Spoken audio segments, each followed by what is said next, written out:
All right, now, everybody. Quiet, listen to me. We're going to start a show. Now, some of you people have been with me before. You know it's going to be a tough grind, but we're going to have a show.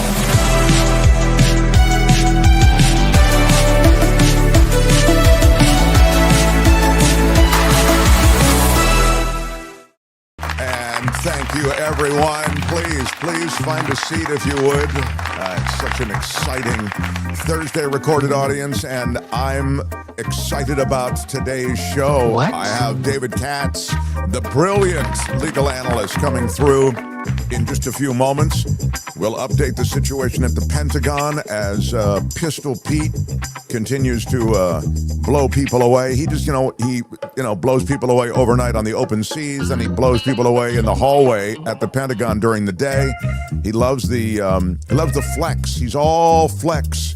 What do they say? All hat and no cattle, or what's the phrase? Right. All hat, no cattle. Yeah. So I feel like he is all performance, man. That's Pete. Apparently he is a massive. This has come as no surprise to you, but it's being written about in more and more ways. He is almost a bottomless pit of ego. He is a massive egomaniac. And so the latest move at the Pentagon fits into the category of, if you don't bow down and show your love for the supreme leader at the Pentagon, Pete Hegseth, you are going to be out. I should say something, though, which is that all these cabinet officials, like the guy who's now Secretary of the Navy and now not Secretary of the Navy, they're Trump appointments. They're millionaire, billionaire friends of Trump. They donated to his campaign, and they threw him a bone and made him Secretary of the Navy. So before you shed a tear about, oh my God, how could they do this in the middle of a war? Blah, blah, this guy's never even served, okay? He's a goddamn donor to the Trump administration, and he ends up as Secretary of the Navy. So I'm not really sweating the fact that this guy is gone. But what I would say is that it's once again another way in which we see something at the Pentagon that should disturb all of us, which is there is just an unmoored madman who is the sub-madman at the Pentagon of the overlord man, who is, of course, the Mad King, and that's the President of the United States. So I just see the disarray, if you will, as part of a bigger disarray. But we'll get into all of that as we continue today. I've got Kash Patel. Kash is under fire. You know what we should do? I'd love a flash poll, Albert.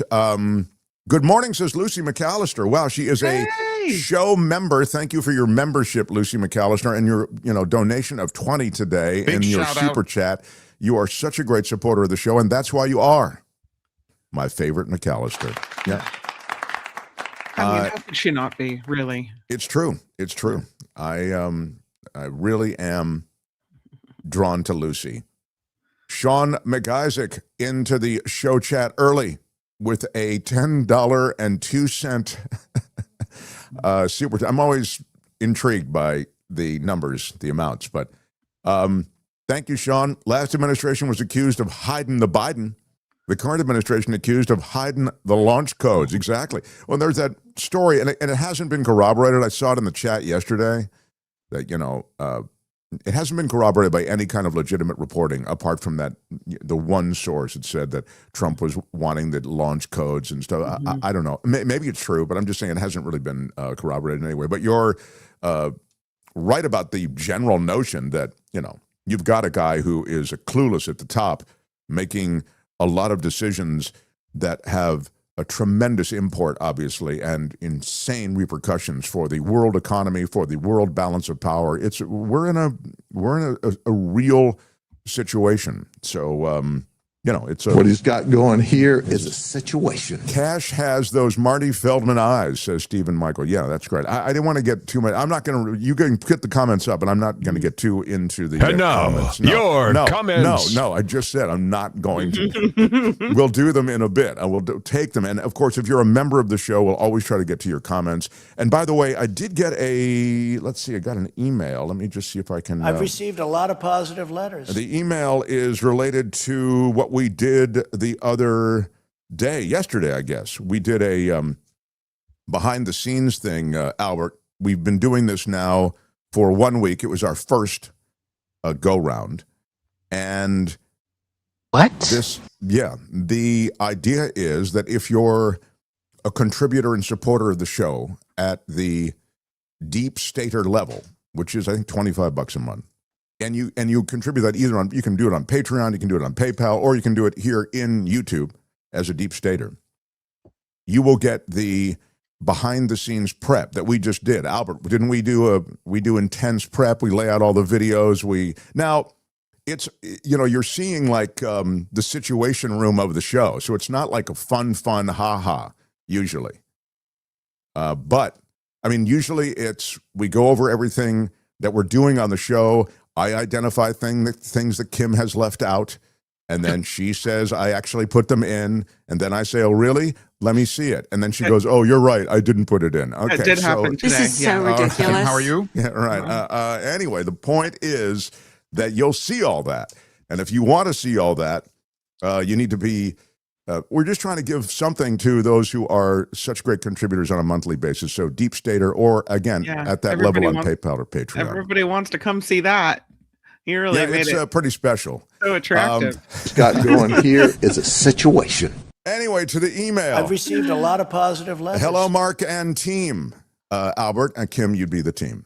I was wondering if the live stream yesterday was just a test to see how things went, or if this is something that will happen more frequently in the future. This is from Daniel Martin, who's a longtime supporter of the show. Unfortunately, I was unable to participate and watch due to traveling, he said. Thanks for all that you are doing to keep us sane in the ever-complicated world, Dan Martin. Now, Dan and everyone, we are going to do it every week. You'll get, if you're a supporter of the show at that level, the deep stater level, again, on PayPal, on Patreon, or as a member of the show, you'll get an email, and the email will have a link. And that'll happen on Wednesday of next week, just as it happened on Wednesday of this week, just yesterday. And that link will take you to our pre-show, and then you can be part of that madness and see what's going on. It's a private YouTube link. Now, we will expand it if it goes well. This is sort of a shakedown period, so we're trying to see what's involved. But thanks to Courtney, who has coordinated and culled all the names and all of those people who are contributors at all those levels at Patreon and PayPal, and getting that email together. She's really gotten that all organized. And if it continues to go well, we'll expand it. We'll do it to multiple days, and we may do some other things. So I didn't watch it for fear of being disappointed at Spencer Jaffe. What is that? Did the Dems at least counter any of the gaslighting? talking about the debate? about the gubernatorial debate in last California. night. Yeah, I was going to say, I don't remember. CC Rutter. This is what happens when I glance down at a comment. It just completely takes it out of context. So anyway, the debate. These debates, just because you mentioned and I caught it, they can be elucidative. They can shed light on something. Elucidative is a ding word. But I think the debate format is just so unforgiving. It's not their fault. They have all of these candidates on stage, and even if you just have two candidates on stage, you got a minute to answer some serious question about budget deficit or corporate polluters or cost of living in California. Or these are all these are issues that are nuanced often and deep, and you just can't do it in 60 seconds. And then you have that. It really is like a game show. Then you have the bell that goes off, and then they say, oh, I'm sorry, your time's up, and then it becomes, then it's a food fight part of the time. I don't mean to diminish the importance of these dialogues and these public displays of at least general policy positions, but I'm just suggesting that the format is a bit unfair to the seriousness of the issues, but in the new world, in a way, that's what everything is. It's an Instagram reel, you know what I mean? So if you got to have your elevator pitch down in a YouTube short, and if you don't, then it's just never going to get across. So it's kind of the state of the world. So in that sense, maybe it fits into the kind of general disposition, but I'd be curious to know what many think. So if you have thoughts on the debate last night in California, with a lot of California viewers and listeners, please do share them, and we'll get to them a little bit later. I had something else before we start. I forget what it was. Albert, did you have anything? Do you want me to do a flash poll? That's what I was. teasing Yeah, with. I'm sorry. Thank you. Thank you, Albert. Albert, thank you. The flash poll I wanted to do was about Kash Patel, because I was mentioning I have a Kash Patel cut. I'd like a flash poll on how long Kash Patel will last. Well, that's good. How long will Kash Patel last? Is it going to be like 3 months, 6 months, a year? Yeah. What do we think? Give me a major holiday coming up, Kim. A major. I think I like. Is it Labor Day? I mean, is that Memorial Memorial Day Day coming up, right? Yeah. What Memorial Day? July. What did you say? I'm sorry. Was it Memorial Day that's coming up real soon? Yeah. Memorial Day. Okay. That seems fast. All right. Give me 3 dates like that: Memorial Day, 4th of July, Labor Day, and then go or Christmas. Okay. How many can I have? 3 or 4? We could have 4. Okay.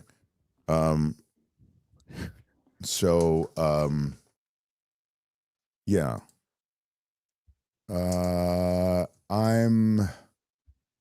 Memorial Day is soon, isn't it? Yeah, it's in a couple weeks. Maybe it's good. Okay, I'll take Memorial. So Memorial Day. He Memorial does seem Day, to be imploding. So, Yeah, Memorial Day, 4th of July. I like Labor Day in there. Isn't that the end of summer kind of Labor Day? Yeah. Yeah, like that first week of September. Yeah, and then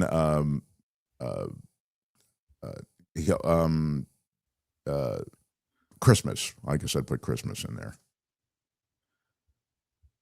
He's definitely going this year, right?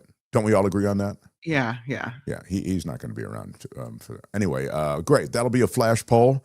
We'll put it up. It's only on, for those of you listening, sorry, it's only on for our YouTube viewers and listeners during the show. Maybe we can do a parallel poll. Albert, you can do that same post as a YouTube poll in the community section? Or I don't Yeah, it'll be in the community section. If you're subscribed to the show, which I suggest everyone to do, it'll be in your sub box, that little tab with all your subscriptions. So if you're listening or checking out the show after the fact, you can do that and weigh in on that. I'm legit curious to see how people, It's a Mark Thompson Show. Yeah. Flash poll. Let's see how that does. Steyer held his own, and he apologized for prisons. He's endorsed by Nurses Union. Yeah, Steyer's got a lot of that. Thank you, Uptick. I've got respect for Steyer's environmental record. I'm kind of a tree hugger, just as you know, but I feel that trees need hugging, and I'd like to see a gubernatorial candidate who reflects that. I mean, I know that sadly doesn't poll very well. I mean, everybody on the environment just sort of like whatever, but I think it's a real problem, especially in this magnificent state, which has such great assets in the way of natural resources. So will Patel go before Hegseth? That's a great question, too. Maybe that's a better poll question. When can we make John Watson, who just came up with that question, a member of the staff? All right, so who will replace Kash? Yeah, says Gordon. Well, it'll be somebody who lavishes praise on Trump. And, you should look at the Fox News lineup and decide who that, maybe is it Brett Baer who's going to be the next FBI head? I mean, he's going to be there until the liquor runs out, says Gregory. All right. Anyway, that poll is rocking, and you can jump in on that during the show. The Mark Thompson Show. I'll get to Iran, and I'll get to what's happening there and some interesting takes on it. It's a tough spot for this administration. They started it, and they don't know how to finish it. But before I get to that, the dismissal at the Pentagon and what it reveals about what's happening at the Pentagon and Pete Hegseth. This is the way it was reported this morning. It was sudden, unexpected, and came without explanation. Navy Secretary John Phelan fired.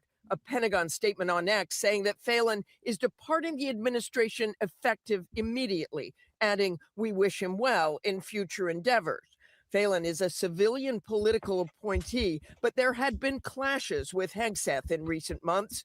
Hegseth's latest unexplained firing of a top Pentagon official comes as thousands of Navy personnel are blocking the Strait of Hormuz in a standoff with Iran now firing on 3 commercial ships and seizing 2 trying to transit the waterway. On Wednesday, Iranian state media releasing this dramatic footage showing an Iranian speedboat roaring towards a massive container ship with masked Iranian Revolutionary Guard, then boarding the ship, climbing up to the deck with long guns drawn and searching every compartment and cabin.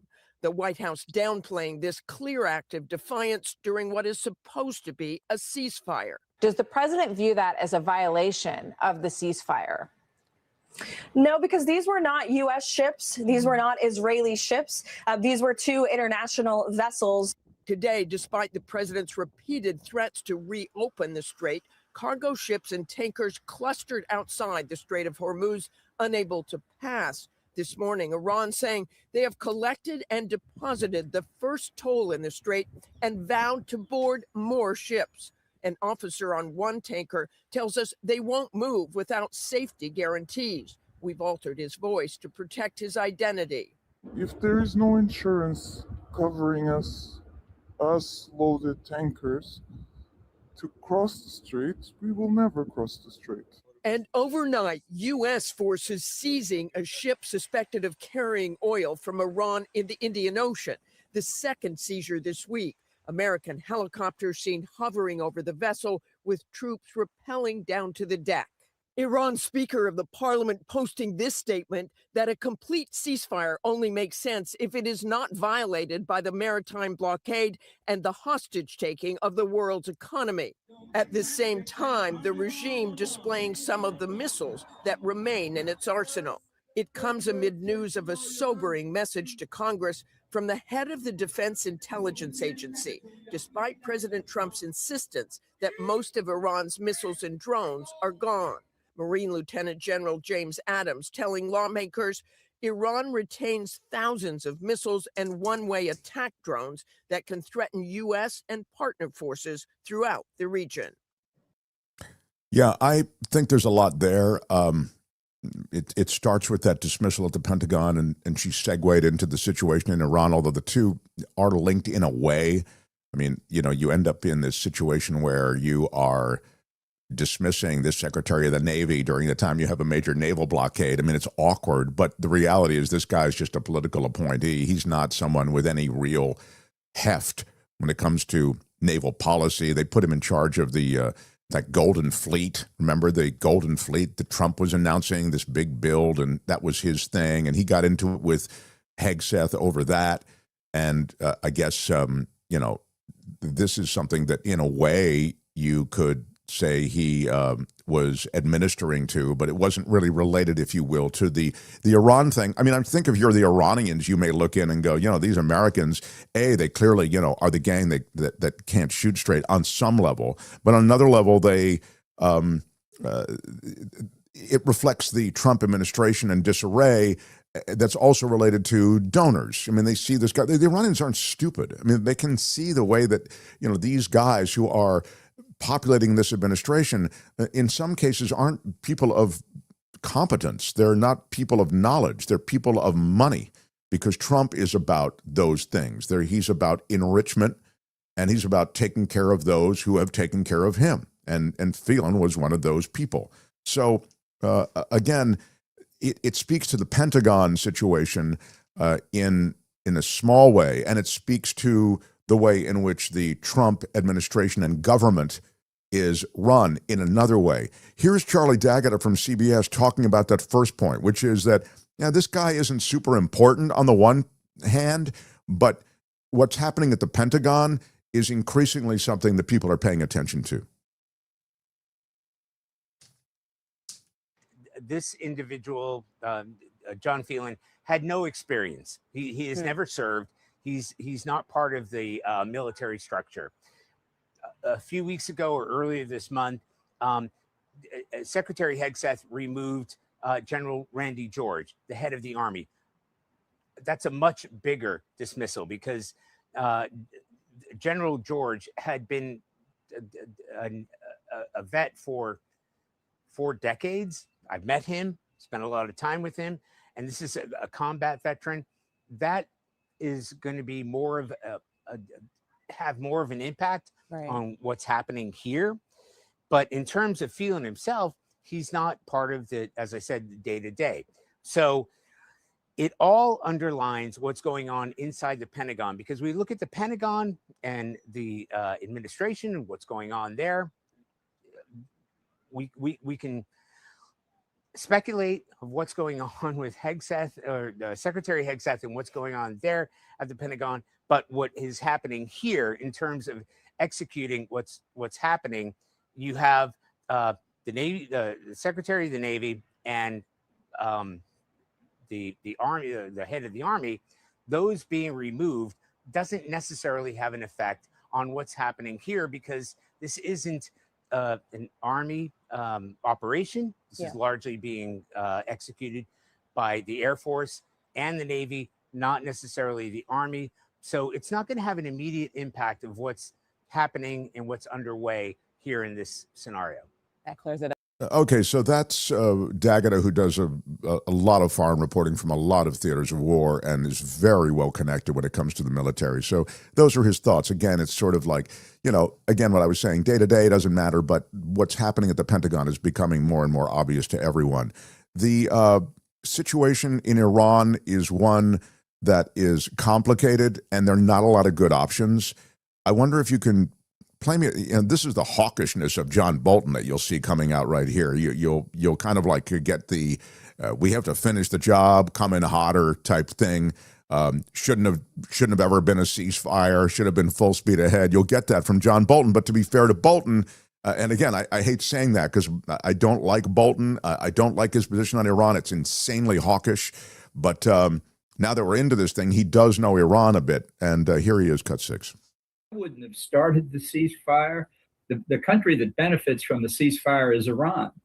They have been getting pounded, and now they've had 2 to 3 weeks of relief from it, and the prospect of more in store if negotiations get started. The leverage comes because of U.S. and Israeli military force, and stopping the application of that force has really given the Iranians a chance to try and make something out of a very bad situation for them.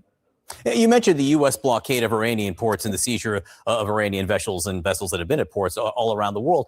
How much pressure do you think that puts on the Iranians? How long can they hold out against this type of blockade? Well, I think it puts enormous pressure on, but I think in addition to that, and it's one reason I wouldn't have had the ceasefire, we've got to make the rest of the Strait, the rest of the Persian Gulf, safe for traffic from oil from the Gulf Arab countries. In other words, stop Iran from exporting oil, but let our friends in the Gulf Arab states, export oil to alleviate the global economic effects that the conflict is having. I think if we try to get out of this without that he's just said, which is we've kind of done this entire thing with a blunt instrument, right? The American naval armada, if you will, blocking this strait and blocking this waterway. But we're not doing it selectively. And you've got to return the world economy and the needs of the world to getting that pipeline of oil. Otherwise, there are massive repercussions that will blow back on the Americans as well. So again, this is a nuanced situation. And sure, you can shut down the Iranian economy. I think they only have 2 weeks worth of storage capacity for their oil. So as they're not exporting it, they end up with a backlog, if you will, or a backup of oil that they can only store for 2 weeks. They have to shut down essentially their oil program and the IRGC, and they're clearly in control of the country, I think, based on everything I've read. The IRGC payments, I mean, your ability to, pay these people from revenues from oil, that begins to be affected. So yeah, I get it. All those things happen, and that's all bad for Iran. But on the other side, for the Americans, you end up with this increasingly difficult situation economically for the rest of the world. It's not just an economy that needs this energy, although it is clearly that. But, you know, you have fertilizers and there are other shipments of desperately needed materials out of this region that are being affected. And I do think that this is something that Trump is acutely aware of, because he is aware of the markets that will be affected. He's aware of the worldwide markets, and he's aware of the relationships with the Chinese, who are going to become increasingly irritated by this situation. They already are. So I think the pressure is strongly on the Americans as well. Give me cut 8, Albert, if you will. The state of things at the White House, if you will. This was the state of things at the White House as reported just hours ago. Yeah, Anna, essentially what we got from President Trump was a status on the second round of negotiations that were postponed earlier this week. His answer to that question, essentially TBD, about when J.D. Vance, Steve Witkoff, and Jared Kushner will return to Islamabad to continue to try to hash out a longer-term deal. He told me, and I'll read the quote, that Iran has no idea who their leader is at this moment. He said they're all messed up. You know, we took out really 3 levels of leaders and everybody that was even close behind him. So they have a hard time figuring out who the hell can speak for their country. They just don't know. Now, I'm going to save the fact check for our colleague David Rode, who quickly spoke with a bunch of experts about Trump's claims, who have essentially said that they're incorrect. And I think some important context here that, might help illuminate why the sudden posture change and different tone change that we're hearing from the White House about extending patience to Iran, issuing an indefinite ceasefire, and basically allowing them to take their time and coming back to the negotiating table is the intense political pressure that he is under right now. He has new polling out this morning that shows that his approval ratings are at an all-time low. You have energy experts around the world saying that the world is really now facing the greatest security threat in modern history with regards to the lack of oil that is coming through the Strait of Hormuz. But meanwhile, the U.S. has said that they're going to continue this blockade. The Iranians have said that they would be more likely to return to the negotiating table if that blockade is ended by the U.S. military. So a lot of moving parts here, everything changing really hour by hour. So I think that does contextualize a bit where Trump's thinking might be. And you see the way the Iranians say, hey, you want to come back to the negotiating table? Great. You have to get rid of this blockade. How can you have a ceasefire when there's a blockade? That's what the Iranians are saying. I'm no fan of the Iranians, but Trump has gotten into this endeavor in a ridiculous way. And here is the word from Masoud Pezeshkian. The Islamic Republic of Iran has welcomed dialogue and agreement and continues to do so. Breach of commitments, blockade, and threats are main obstacles to genuine negotiations. World sees your endless hypocritical rhetoric and contradiction between claims and actions. That's where the Iranians are. And, the whole default messaging, which is associated with, well, they don't have anybody who can actually speak for Iran. They don't have leadership that's consolidated and organized. That's getting old. They are still providing enough coherence when it comes to leadership for there to be negotiations. But what you have in American negotiations, as I've mentioned before, and I'll just mention it again because I think it's really relevant, is you have 2 players that the Iranians don't trust. 2 of the lead players, they're not trusted. Kushner and Witkoff. They're viewed as Israeli functionaries and Saudi functionaries. And I think it's a reasonable presumption that they do represent those positions. They have economic ties. They have philosophical ties to the region. I'm talking about to Israel, to Saudi, to the Emiratis. So they're not trusted. They're viewed as Netanyahu substitutes. So then you get J.D. Vance into negotiations. And again, I'm frustrated by how thin the negotiating team is. They didn't understand the science of nuclear enrichment. They didn't even understand how to navigate and negotiate that deal. But these real estate guys, just billionaire real estate guys who are looking for deals all over the Middle East and everywhere else they're being sent, they're the lead negotiators. You add J.D. Vance to it, and again, I think there's still a thin team. However, Vance was anti-war, and in that way, I think the Iranians can have some faith that he's trying to get to a de-escalation. Now, the position is, great, whomever, we're not sitting down with anyone until you guys remove this blockade. And that's where we are. No good options. And Trump is feeling the pressure. Play me cut 10 from John Mersheimer. This is a little bit of I think, an encapsulation of where we sit. He's the professor out of Chicago. Back and forth between two positions. One, which is pushed forward by the economic realities. This is Trump he's talking about.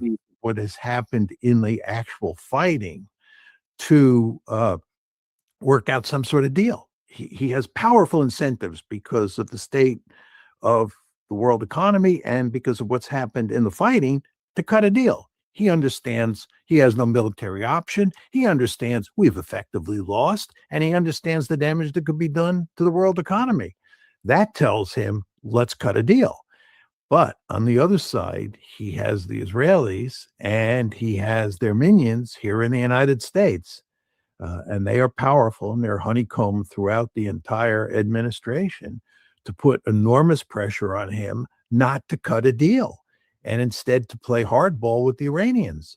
So what you see him doing is wavering back and forth between these two positions. And in the end, we have been unable to get a ceasefire, much less meaningful negotiations started. You want to understand, we don't even have a ceasefire yet, because the ceasefire involved shutting down the fighting in Lebanon, yeah, the Israelis and Hezbollah, which has kind of been done. And number two, opening the strait. And the strait opened for one day. And then because President Trump wouldn't take off the American blockade of the strait, the Iranians put the blockade back on. So we haven't even fulfilled all the conditions that were required for a ceasefire, much less began to move seriously towards an agreement. And all the time this is happening, the clock is ticking on the world economy. And this is a very dangerous situation. Yeah, so there you go. That I think summarizes really well where we are. And somebody, I think it was Champagne Wishes, who was posting on the chat, what about the toll that the Iranians want? I mean, that's not a ceasefire either. Yeah, I completely agree. And I have to say that one of the, if you look at the 10 points that the Iranian deal supposedly through the Pakistanis was, that deal was sort of the boilerplate that Trump had said was the boilerplate that they were working with. I mean, that does not exclude the possibility of the Iranians continuing to impose a toll on the strait. And that cannot be acceptable to the world community. And what you'll see is these international waterways all of a sudden being claimed by countries proximate to those waterways, and they'll start imposing tolls. It's absolutely unacceptable. So, I don't know how you get from here to there, but it is not, it would seem, in the way that this standoff right now has proceeded. So that's the situation with Iran at the moment. It's something of a stalemate while ships are boarded and interdictions continue. Spencer Jaffe says, you can't trust those liars, Witkoff and Kushner. F them. Thank you for the $5 super chat. I mean, again, I don't think you can trust anybody in this entire thing. I don't think you can trust the Iranians. I don't think you can trust, we know you can't trust the administration in America. I mean, I'm an American. I love America. I don't think we should have ever gotten into this thing. So I don't mean to, gratuitously take shots at America at all. I've just said I don't think you can trust the Iranians either. And I think a lot of people fall into the category that I'm in. But I know I can't trust my administration. They have been in the propaganda, disinformation, lying business since they got into office. And I know they are lying about what's happening in Iran. And so The only way in which we really know what's happening is through leaks and through official channels that we know are dependable.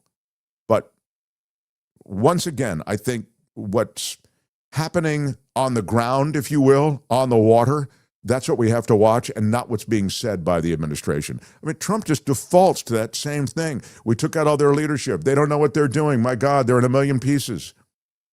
I mean, he's looking to delay, to try to get those guys back to the table, J.D. Vance and Marco Rubio.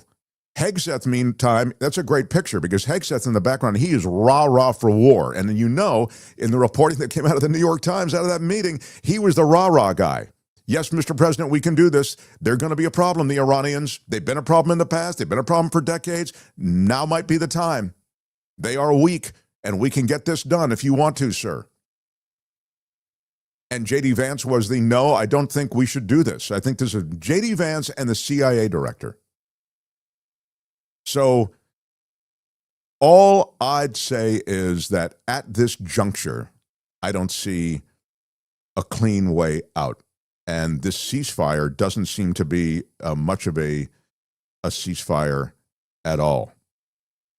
All right, we will return to this, obviously, but that's the state of the state at the moment. And we do have a lot. The Mark Thompson Show. A lot going on. Also, as I mentioned, we have a flash poll going on, which is It's a Mark Thompson Show flash poll. It's a flash poll related to Kash Patel. Kash Patel, and before I get the results of the poll, which I do want, Albert, can you play me Kash Patel as he stood alongside Todd Blanche, who is auditioning for the role of Attorney General, as you know. He's the acting Attorney General. Patel responding to the reports, by the way, well corroborated by multiple sources, not just 2, not just 3, not just 4, 9 sources in some cases, speaking to his drunkenness and his MIA status and his desire to take the FBI jet from the poodle room in Las Vegas to whatever major investigation announcement might be going on, to don his FBI jacket and drink in some glory and some media time, but then to return to drink and to pass out and to be unreachable most of the time. This is Kash Patel responding to those allegations and reports. The Atlantic article that your unexplained absences created a national security risk. And beyond that, can you say definitively that you have not been intoxicated or absent during your tenure as FBI director? I can say unequivocally that I never listen to the fake news mafia. And as when they get louder, it just means I'm doing my job. This FBI director has been on the job twice as many days as every director before me. What that means is I've taken half as many days off as those before me. What that means is I've taken a third less vacation than those before me. What that means is that this FBI with this Department of Justice has dropped the murder rate 20 points. What that means is this FBI with this Department of Justice has captured 8 of the top 10 most wanted fugitives in the world, twice as many as the Biden administration did in its entire 4 years. What that means is this FBI has seized enough fentanyl off the streets to kill 178 million Americans, a 31% increase. What that means is this FBI and this DOJ has arrested 43% more spies in 14 months than the entirety of the Biden administration.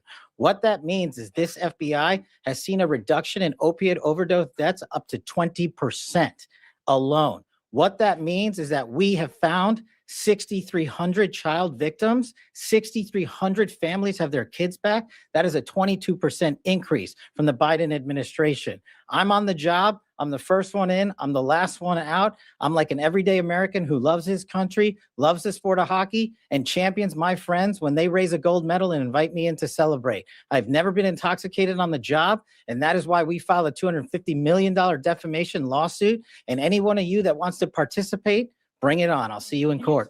Wow. I'd be willing to bet my lunch that there's alcohol involved. I'm just. This is so ridiculous. I am wondering, Kim, you can update us on the status of that lawsuit.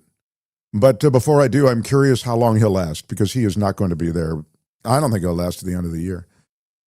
Memorial Day. How long will Kash Patel last? There's a flash poll going on in our chat right now on YouTube. If you want to jump in, you It's can. a Mark Thompson Show. We have Flash How poll. long will Kash Patel last? Memorial Day, 4th of July, Labor Day, or Christmas? Only 7% of you who have weighed in on this poll believe he'll last till Christmas. Most, 56%, say he'll be gone by Memorial Day, which is the end of May. 26% say 4th of July, and 11% say Labor Day, which is September. I don't know. He's definitely embattled. I think if he becomes such a distraction, I don't know that he will. Look, he definitely won't last to Christmas. I don't know. I feel like, I don't know. Interesting. It's a real tough one.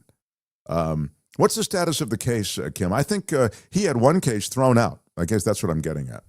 Yeah, he had one case thrown out. The case against the Atlantic, who reported on his drinking and being passed out, and they couldn't get to him behind the closed office doors. They just started that. Yeah, that case is still pending. Oh, they but just a started. judge, I mean, it's like a day old. Yeah, go yeah, ahead. right. But a judge did dismiss the defamation lawsuit over the claim that he frequented nightclubs. This was a case out of Houston where a federal court judge dismissed the claim that the FBI director hung out at nightclubs. It was made on MS Now's Morning Joe by Figliuzzi, Frank Figliuzzi. He's a former FBI official. Yeah, right. Figliuzzi, Exactly. he said Patel's been visible at nightclubs far more than he has been on the 7th floor of the Hoover building. And that case was tossed out. Judge said, yeah, no. Yeah, the only way we can get him to show up at the Hoover building is to put a disco ball and a bar in there, and then Patel will start coming around. Yeah. Have some after parties at the Hoover building, and the FBI director will actually show up.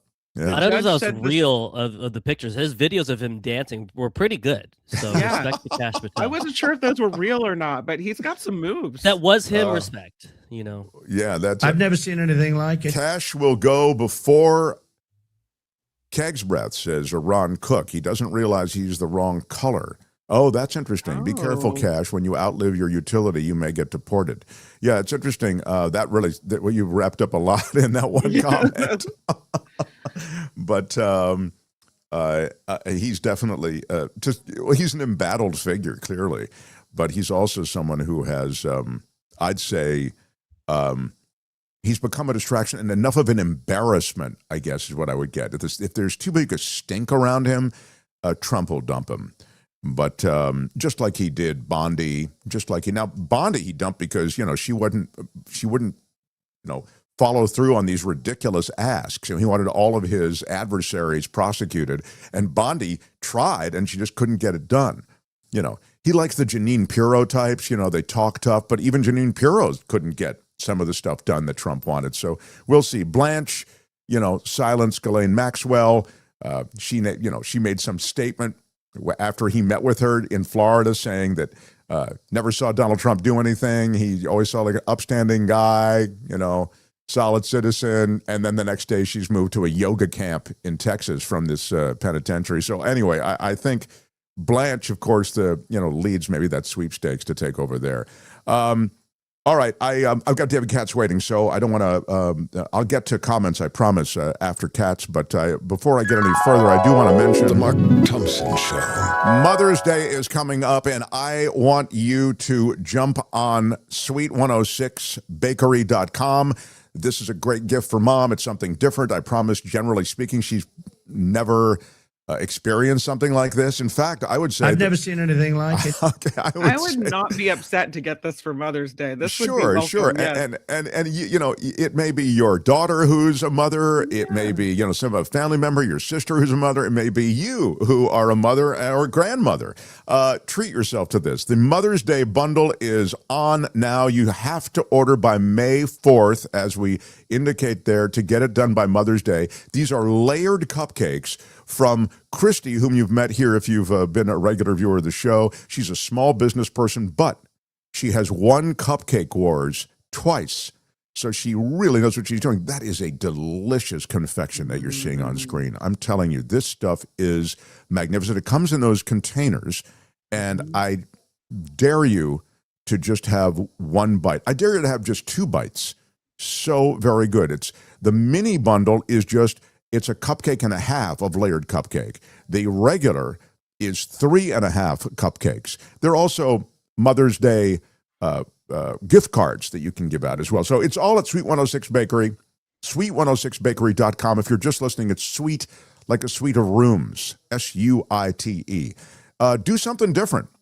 Get for Mother's Day a little something from sweet106bakery.com and use our discount code MARKT and you'll get 15% off. Just a note on the Mother's Day cupcakes. If you are ordering for Mother's Day, you have to have that in by May 4th.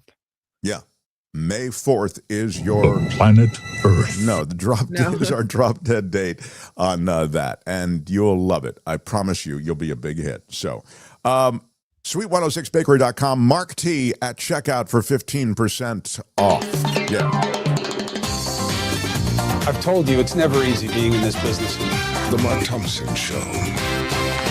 I'm excited for Thursday as always. This guy is one of the great legal analysts in the English-speaking world. You see him on News and Nation navigating with all those right-wing guys. The thing about David Katz is he kind of calls them straight. Like sometimes he'll come down and defend somebody on the right. Or, you know, that's, I think, why he is the envy of so many. I mean, he really does bring a kind of objective legal analysis to so many issues. Joins us on Thursdays. He's now a defense attorney in Southern California. He's the brilliant David Katz. Hi, David. Hi, Mark. Great to be with you. It is such a pleasure always to have you here. There was a major report out of the New York Times on something that you've talked about on this show before. It's out of the Supreme Court, the rulings that come under the heading of the shadow docket rulings.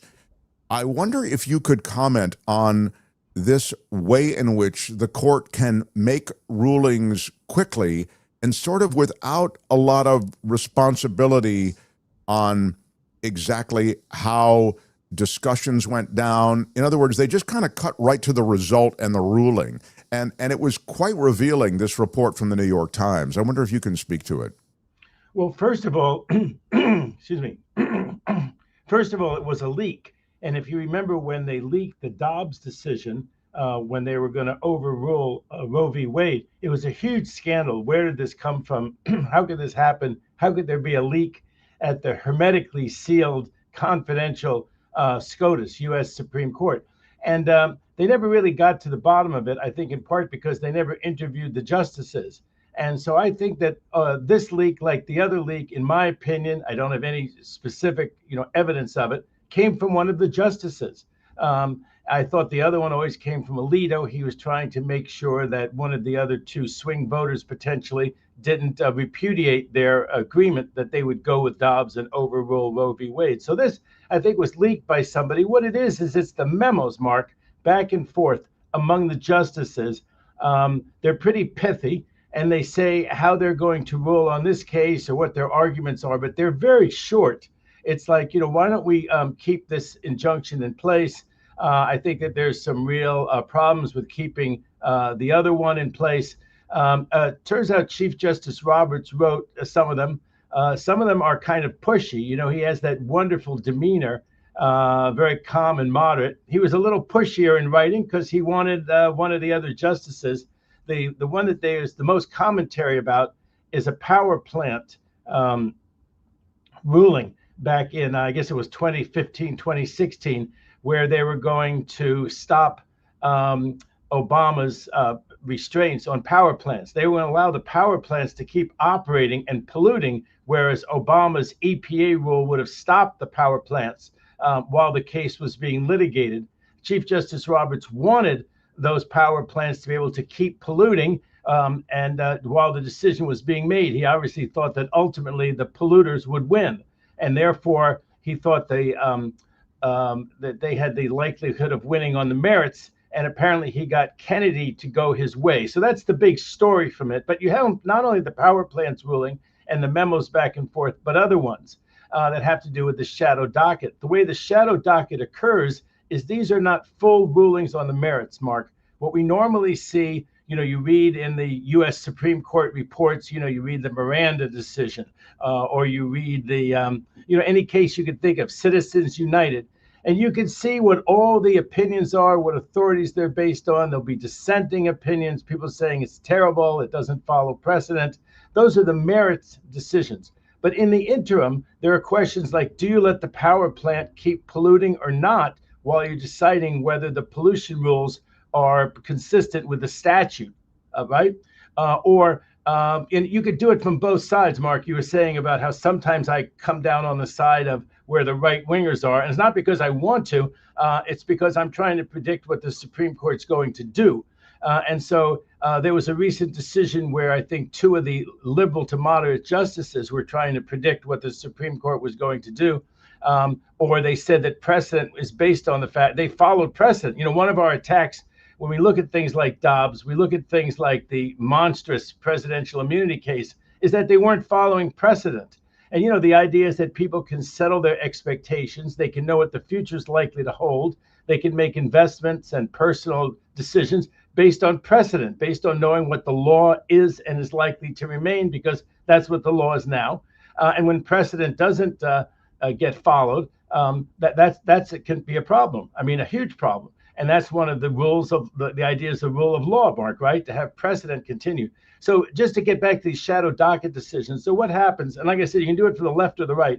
You remember the mifepristone, the medical abortion pill. Some judge in Amarillo, Texas, issued a nationwide injunction and said that the FDA hadn't reviewed it properly, and therefore he was basically agreeing with the right wingers to take it off the market. Since then, they've said that these nationwide injunctions are not so good. Likewise, public interest groups go to a judge in San Francisco, a federal judge in San Francisco, and they have some ICE rule, right, enjoined across the country. So the Supreme Court has said about a year ago that they don't want these nationwide injunctions. And of course, people always say, well, you issued that decision in a case that mattered to me on the left or to me on the right. But this is the shadow docket, and it's very controversial because you don't get much of a decision. You don't get any reasoning, and they can have huge impacts. Well, sorry to interrupt, David, but you get a decision. You just don't get the thinking behind it, sort of. Is that right? What you do is you get an interim decision. Okay. So the cases go through 3 levels, and they get a huge amount of publicity when they go to the district court, which is a trial court. And that's a whole subject, how lawyers try to, cherry pick. They try to direct a particular case to a particular district, to a particular division. One of the most outrageous things is how Trump tries to steer his cases to Fort Pierce, Florida. It's a division of the Southern District of Florida, and in that division, there sits only one judge, the much lampooned by us loose cannon. And there's another outrage where they've directed this huge investigation down to loose cannon. So the district court cases get a lot of attention, and they're very hard to get undone. You have to go to the Court of Appeals. You have to get 2 out of the 3 judges to agree with you on the Court of Appeals. There's a lot of briefing. It can take months and months for a case to get decided, even at the appellate level. And then some of these big cases, Mark, that we talk about, cases with Trump and so forth, have a tendency to go to the U.S. Supreme Court, where there's even more delay. So what happens from the time the district judge issues an injunction to all the way to maybe the end of the case, the Supreme Court decision on the merits? That can be a year, it can be 2 years. If you take the abortion pill off the market for a year or 2, that is a major, major thing. And likewise, if you allow power plants to operate all over the country in the face of an EPA ruling that they shouldn't, and then on top of that, a judge backing up the EPA that they shouldn't, you let them either operate or not operate during that period of time. It is a major thing, this shadow docket. And the very last thing is it's been used a lot more than it used to be. And it's been used a lot more in the Trump era, both Trump 1 and Trump 2. And it's ended up having something that's now like a go-to thing for Trump. Trump tries to take every ruling that he loses around the country through the appellate courts and ask for a stay, ask for the ruling of the district judge, the trial judge, not to go into effect. And if he loses there, then he runs to the Supreme Court and says, this is an emergency. We're going to win on the merits. This activist judge someplace in the country has ruled against us, has issued an injunction, undo that injunction.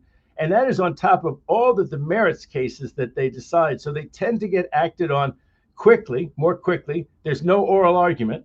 And as you say, there tends to be, while there's a decision one way or the other, which is basically lift the stay or keep the stay in place, keep the status quo, even with the district judge having ruled the way that the district judge did, or don't keep the status quo in place, even though there's been a ruling. So that's what we've had. And I just want to say one more example from Biden. If you'll remember with Biden, they did issue these stays against Biden and against some of his policies. And some of them were really notorious, where it seemed like this conservative Supreme Court was not letting Biden's rulings go into effect. One of the famous ones was with student loans.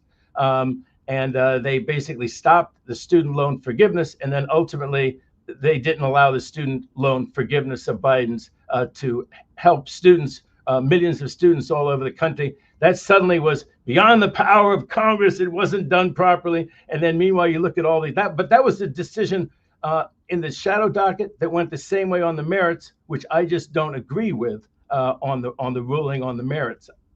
Yeah, I just think that I'm glad you brought that example out, because what I got from the piece was, and again, it's a really well reported piece, and as you say, kind of with leaks and memoranda, et cetera, you got that they're ready to trim the executive power of people like Biden and Obama, but they're ready to expand the executive power with people like Trump and Trump policies. It's so, and the other thing is that, and they talk about this in the article, that Roberts, who's sort of viewed as this guy who wants to protect the institution of the Supreme Court, and he's sort of this institutionalist, he's almost Biden-esque again, this is in the kind of this profile that one has of him. He's not that way. He's driven actually by an agenda, and he was ready to lean on the other justices to get that agenda through.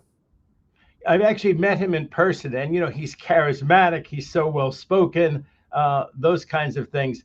And I don't know if we can move this fellow to Geneva for a minute, but he has taken on Chief Justice Roberts. And I was on Laura Ingram's show years ago, and here was the topic.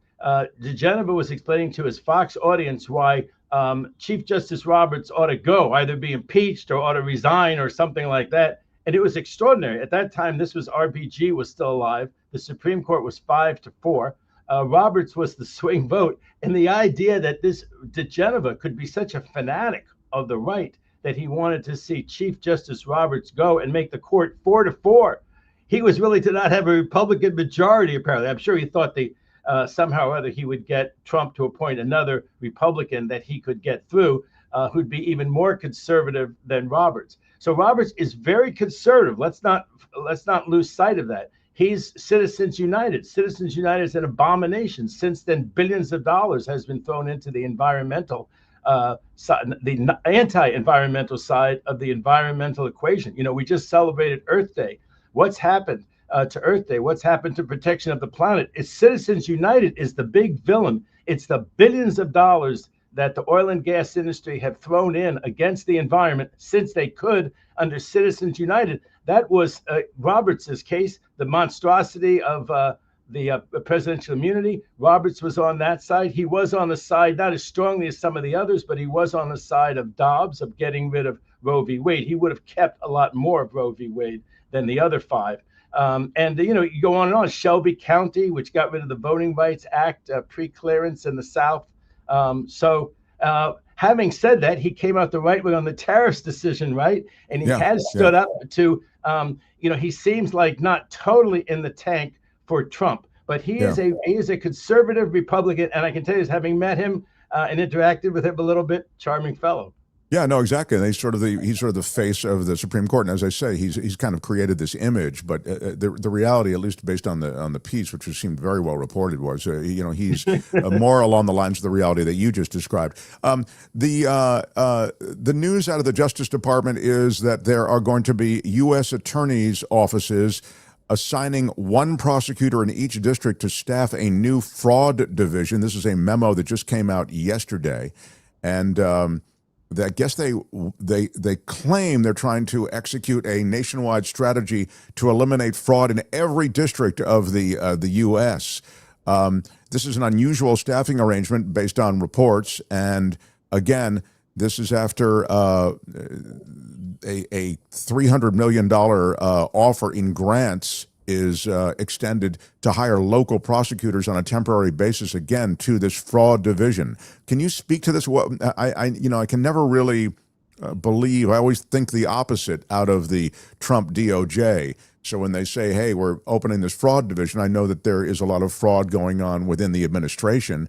And so I again, try to follow the bouncing ball here. Try to make some sense of this, if you would, please. When it comes to the Trump DOJ, stay cynical, very cynical, Mark. So I was the coordinator of the Southern California Fraud Task Force when I was in the U.S. Attorney's Office in Los Angeles. We went after fraud. That was what we did. That's what I did for years with the government, even in the Reagan administration, which was not, really like into white collar crime as much as it should have been. It wasn't into antitrust enforcement as much as it should have been, that sort of thing. It went after a lot of low hanging fruit, unfortunately. So they would call it fraud if some poor person who was living in an apartment with her mom, the mom died and they never reported mom was dead. They took the Social Security check for 2 or 3 years because they really needed the money. That was a fraud case under the Reagan administration. And I'm sure that Trump is back doing those kinds of fraud cases. It's obvious that the DOJ is not interested in big, major fraud cases. He's given pardon after pardon in huge fraud cases. So he's probably the worst prosecutor that we've had on major fraud cases of the sort that I used to do. And this is going to do nothing to go after major fraud cases. One person in an office like the Central District of California here, the LA, Southern California area, or in the Southern District of New York, the Manhattan area, it's a drop in the bucket. And to add one person in the District of South Dakota, right, or the District of Wyoming, is really going to have a negligible ability for them to make major fraud cases. There may be some major fraud cases. There may be people who are fixing prices on minerals and things like that in those smaller districts. But it just seems like something that Trump is going to be so uninterested in. And let's be honest, if the person has a couple of $1 million, they're going to probably not hire a white collar law firm at all. They're going to hire a lobbyist and try to buy a pardon from Trump. So this is all nothing. In terms of local prosecutors, we did that with the Southern California Fraud Task Force. We worked with the DAs.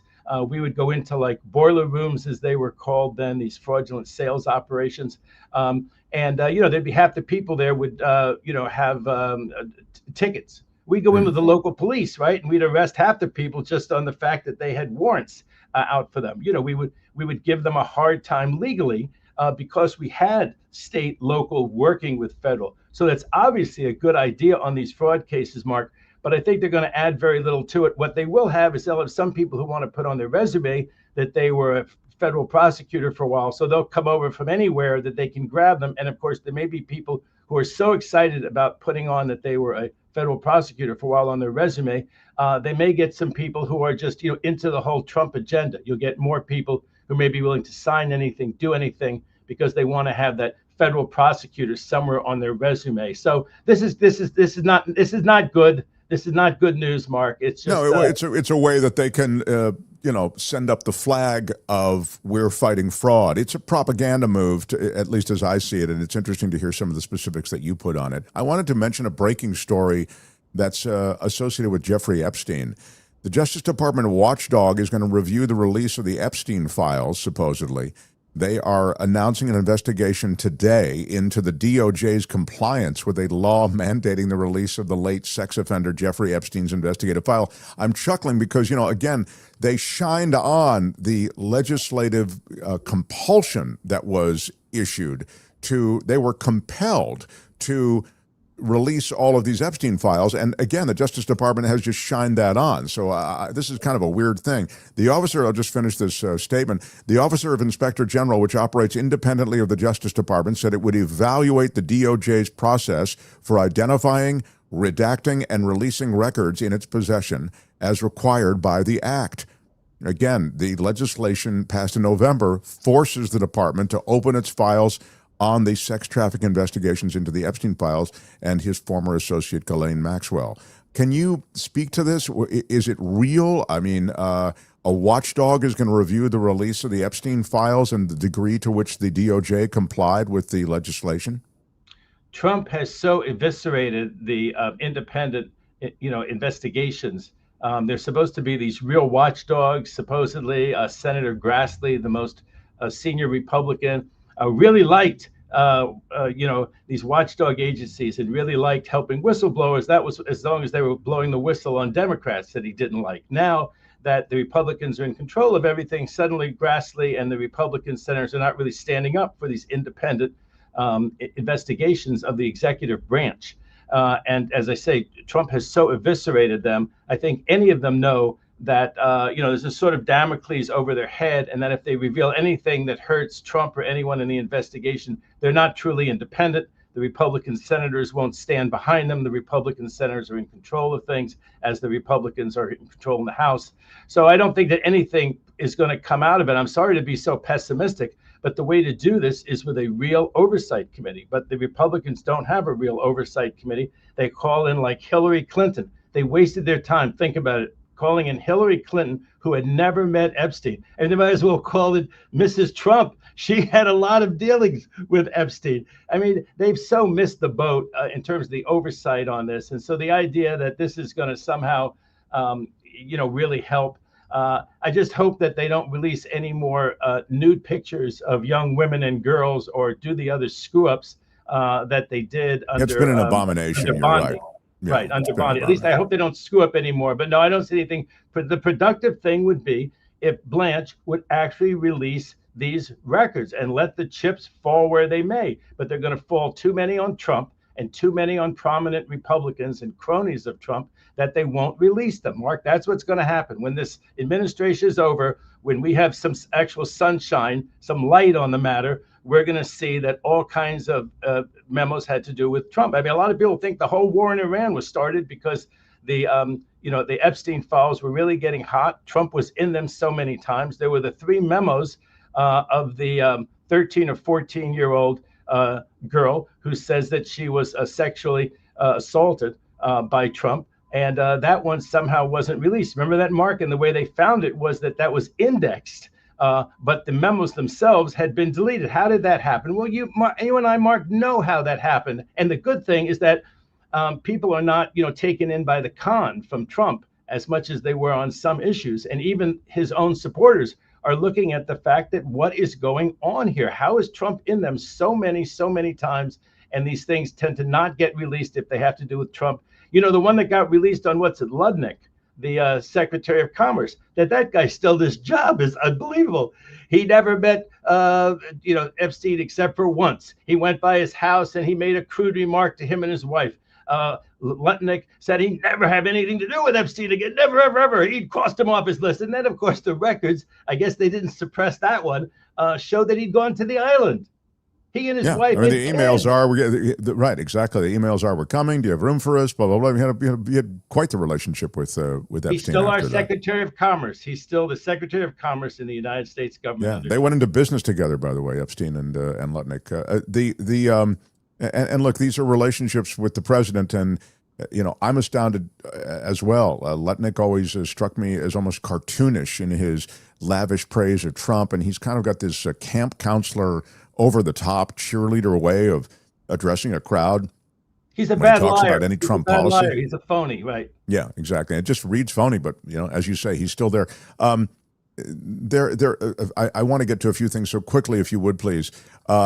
There is a breaking bit of news out of NBC that an ICE policy, and this is, the ICE stuff breaks my heart, how people are going for their court-appointed meetings with judges and those who are adjudicating their case legally in this country as immigrants, as asylum seekers, et cetera. And then they are detained and worse, deported. I just had the story yesterday of the woman who's a newlywed, or she's married to a serviceman. He's done 3 tours of duty in Afghanistan. They've been together for like 27 years, something ridiculous like that. And she's now in detention. And she was at the court for a court-appointed meeting, She'd already been given a work permit through 2030. In other words, there's nothing illegal about anything she's doing. So there's a gratuitous aspect to these decisions and these policies through ICE. So now here's the reporting that ICE is saying that they are telling officers to curtail court arrests and to stop entering homes without warrants. Now, this is breaking news. I'm just seeing this. You can see it now. It's out of NBC. You think this will hold? It seems like, this is a more responsible disposition toward a strategy for ICE. It's not as loud as what they were doing before. Give me a thought on this and the future of ICE and the way they are pursuing their enforcement and their strategy moving forward. Given what they're trying to do, at least the articulated idea of getting people out of this country who have criminal records, of course, they're going in the totally wrong direction. As you mentioned on the show, and as people notice, Obama actually got the crude nickname of deporter in chief, because he deported more people than Trump, but he did it in a way that wasn't horrible, that wasn't heartbreaking. Of course, somebody who's been here for years and gets deported, that's heartbreaking on its own. I mean, that fact, what's going to happen to their life trying to reorient in another country where they're probably totally disoriented by now. And that happened to millions of people. Of course, Obama was trying to get a deal, Mark, with the Republicans for comprehensive immigration reform, that he did his part, Obama, for the security, and they never did their part for, a way to get legal status. So the Republicans kind of blew that up. So and David, just to interject for a moment, because I wanted to add this one thing, the Afghan push, the push to get these Afghani, those who were in Afghanistan helping American troops and the American military, those Afghanis deported to the Democratic Republic of Congo. That just broke this week as well. So I just wanted to enter that into the mix. So it's, you talk about deporting people to countries where they have no history. They're talking about either you'll have a choice, go back to Afghanistan where you'll be killed by the Taliban. Certainly death is, not too big a reach. Or you'll go to the Democratic Republic of Congo where you have no relationship with that country whatsoever. That is a serious policy on the table that is likely to be followed through on, and that just happened this week. Well, Mark, I'm not trying to, give the ICE advice for how the ICE can do what they claim they want to do without getting so much pushback, blowback, negative publicity. But it's obvious that they're making huge mistakes. The whole way that they came at Minneapolis was, from their point of view, counterproductive. They got the whole country against them. So it obviously would be more productive for them to have warrants. Now, what they mean by they're going to have warrants, I think, is administrative warrants. The administrative warrant is that some ICE agent says, I ought to get a warrant for this address, and his supervisor signs. So the supervisor signs the warrant. To have ICE get a warrant from ICE is not what we mean by a warrant. It ought to be judicial warrants. And I can't believe that story means that ICE is really going to be okay with getting judicial warrants, because if they were, the Republicans would agree to the package in the House. In the Congress. All that the Democrats want, and it would solve this whole problem with ICE, is they want them to get judicial warrants before they go into houses. A man's home is his castle. And they want them to not wear masks. The mask thing is so controversial. The Trump administration's fighting it and just got a victory in the Ninth Circuit Court of Appeals. So they would be they'd be wiser to do that. They would be very, very wise to not do these very provocative things that makes the public hate what they're doing. I've got to move us, David. I've got to move us to the next. So I want to ask you about the Southern Poverty Law Center charge of fraud. So they've again, Justice Department charging the Southern Poverty Law Center with fraud. They're talking about the fact and that's suggesting that the Southern California, this is lunacy to me, because at least I've always associated the Southern Poverty Law Center with such a laudable effort to identify and even infiltrate some of these groups, these extremist groups, Nazis and white supremacists and white nationalists. I've always associated their work as being such a lofty effort. Now they're being accused, and again, it's because you got a grand jury to actually follow through on this.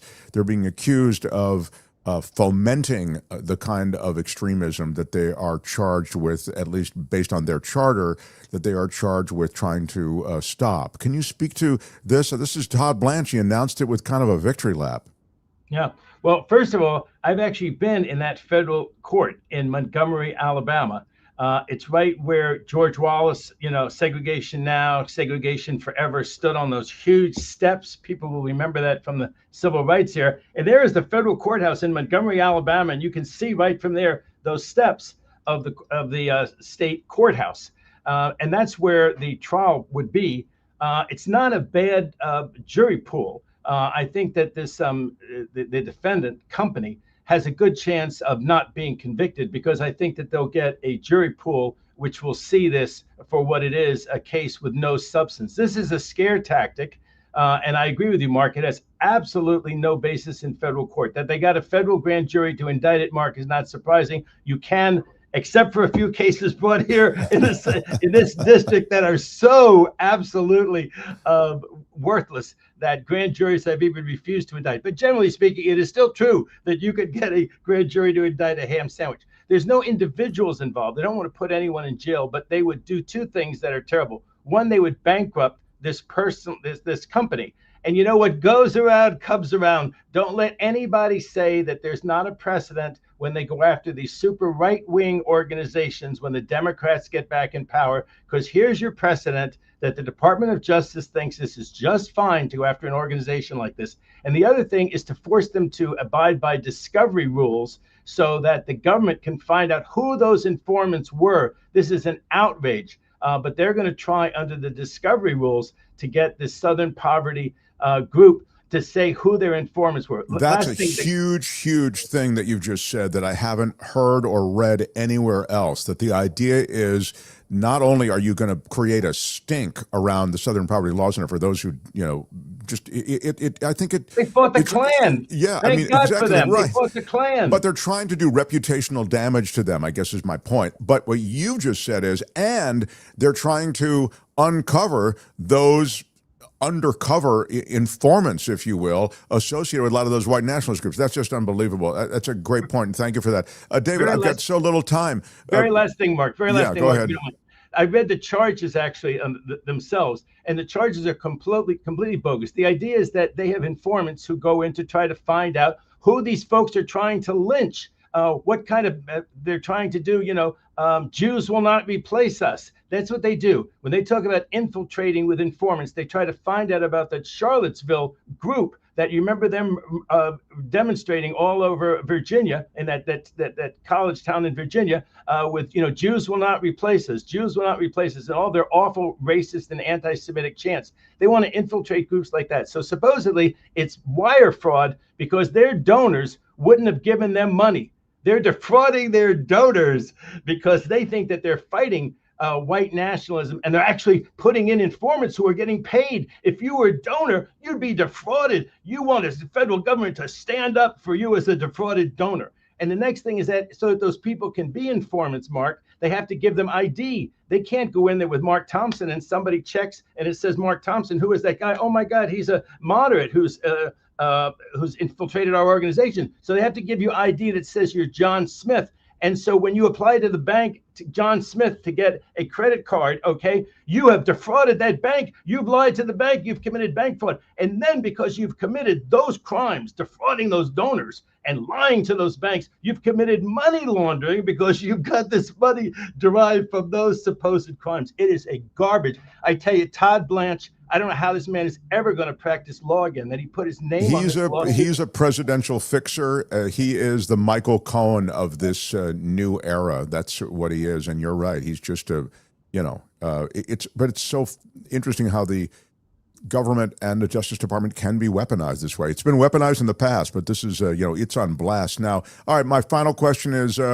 one day after the voters in Virginia approved that congressional map, the new congressional map intended to make it easier for Democrats to flip these 4 Republican House seats in the midterms, a court has ruled that the referendum is invalid. This is, again, the Tazewell County Circuit Court blocking the state of Virginia from taking any action to implement the new districts.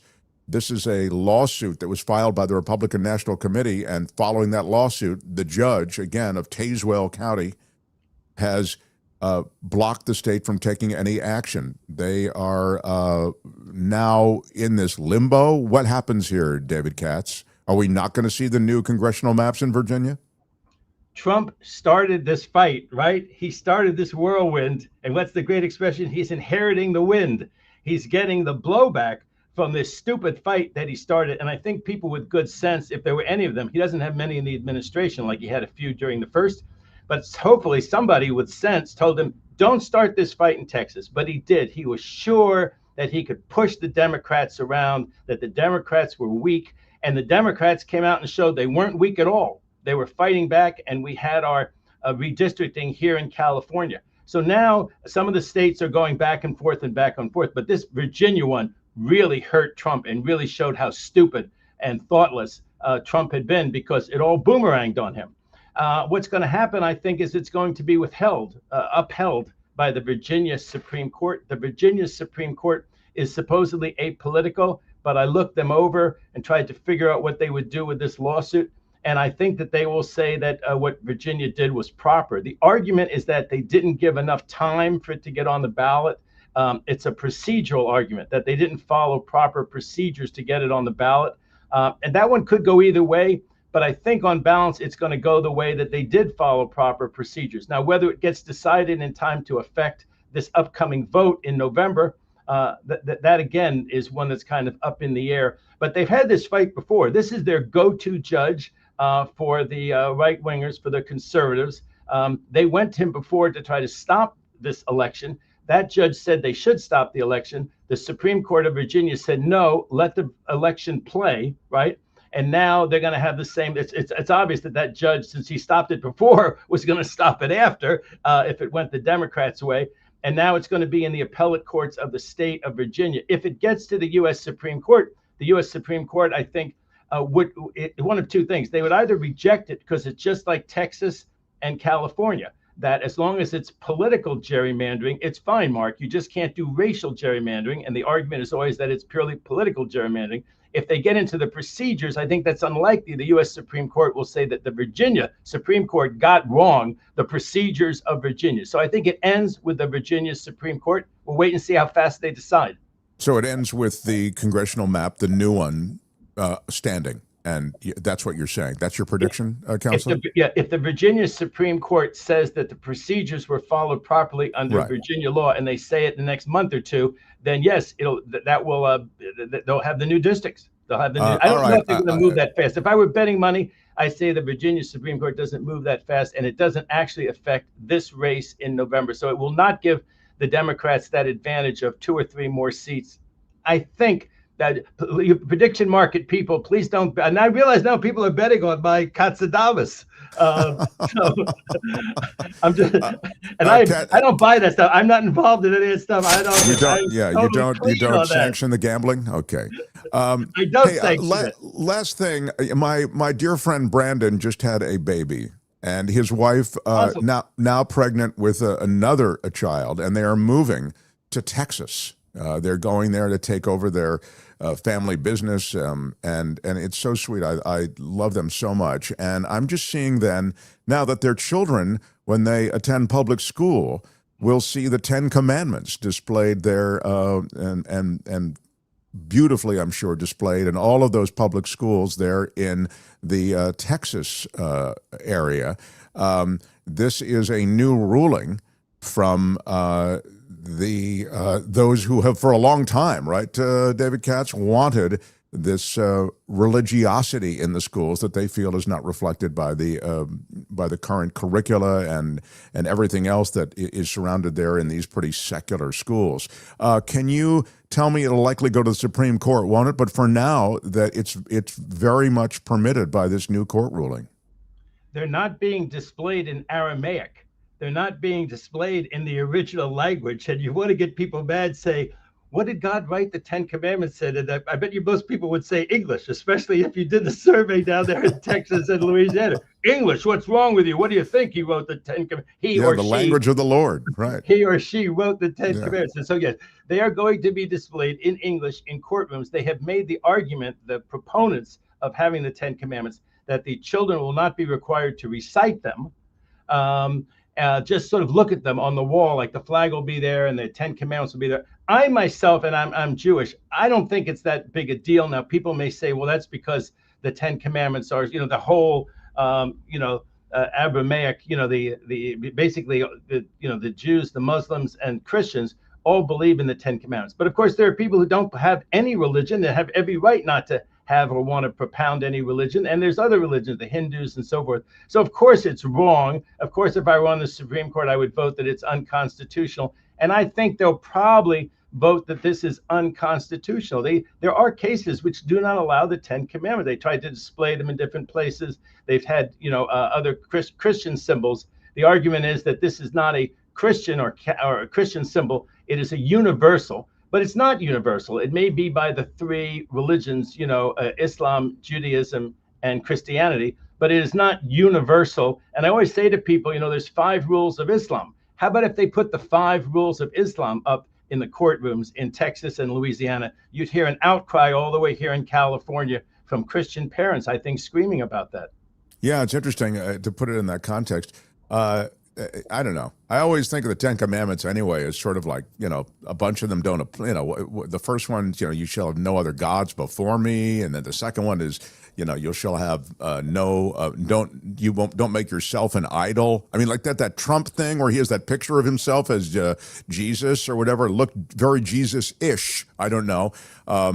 It seems like that would rub up the wrong way against that. You don't misuse the name of the Lord your God. Remember the Sabbath day. These are kind of, old school. I guess what I'm trying to say, don't get me wrong, 10 Commandment fans, maybe there's some stuff in there, but I feel like as you say, maybe it just sort of rolls over these kids. They don't pay attention to it. You know what I mean? But I think it really does fly in the face of what is such a respectable history, which is that we keep religion out of secular education. I mean, and public education, They gave the praying football coach standing, says Michael Hernandez. That's true. David, that whole thing about the guy who did the prayer there at midfield, and the kids would collect around him, the other players. And then there was a sense that if you didn't go with the football coach and pray with him, that you might be penal. You remember that whole thing, and they got rid of the football coach. It was just, but that it's not being intoned, that it's just sitting there. That's in favor of it being upheld by the Supreme Court. The fact that it's right there in the middle of the classroom, that's bad. That would be a reason why it probably will not be upheld by the Supreme Court. That'll be the argument, back and forth. And I'm just really not exactly sure how that one is going to come out. It may seem like it's, as you say, the case with the football coach, I think that was an extracurricular activity, right? Playing football. And this is right in the classroom, and they're younger people. And parents have even more of an objection to this.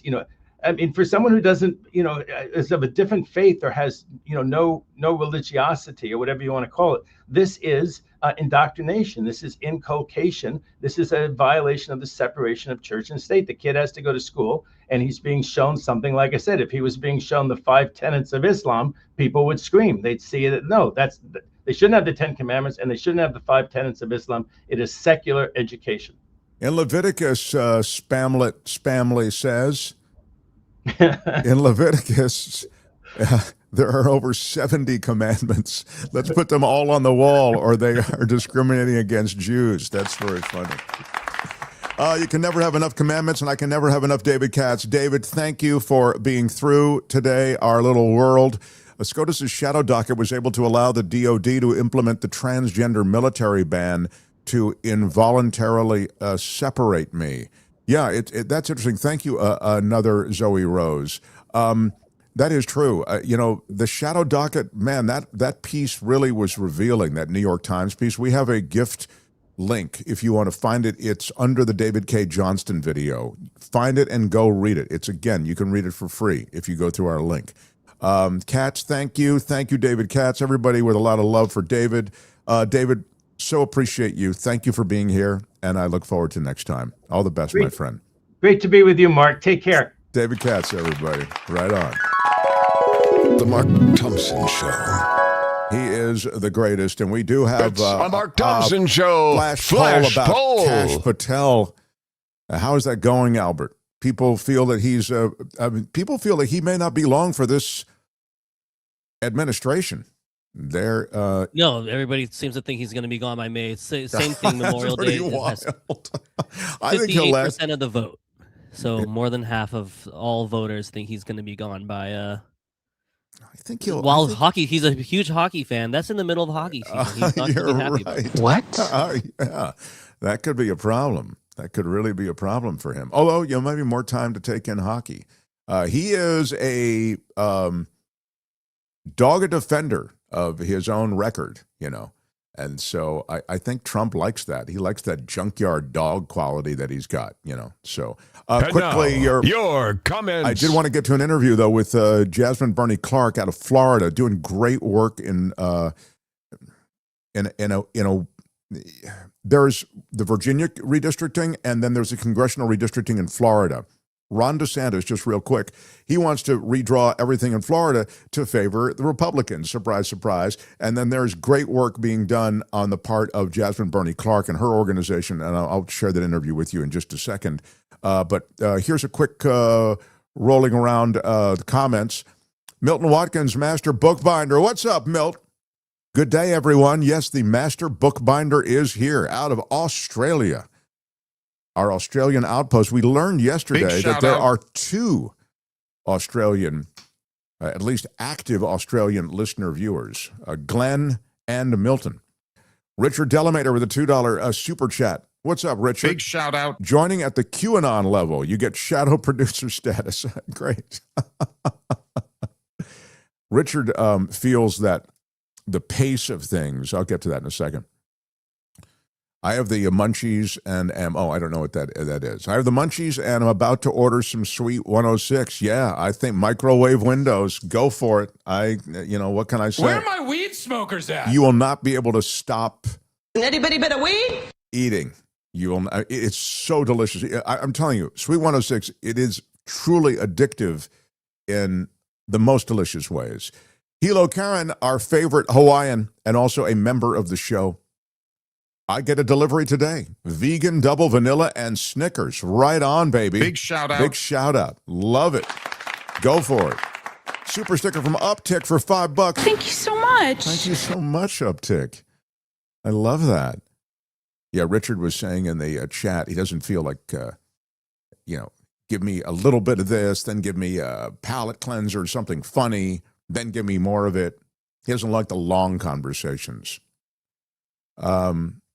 Yeah, I think one of the beauties of the podcast world, this is a podcast, and we do it as a show. We do it at a live show. We're live right now. But is that we have time. When I was on the radio, I'm up against a hard break all the time.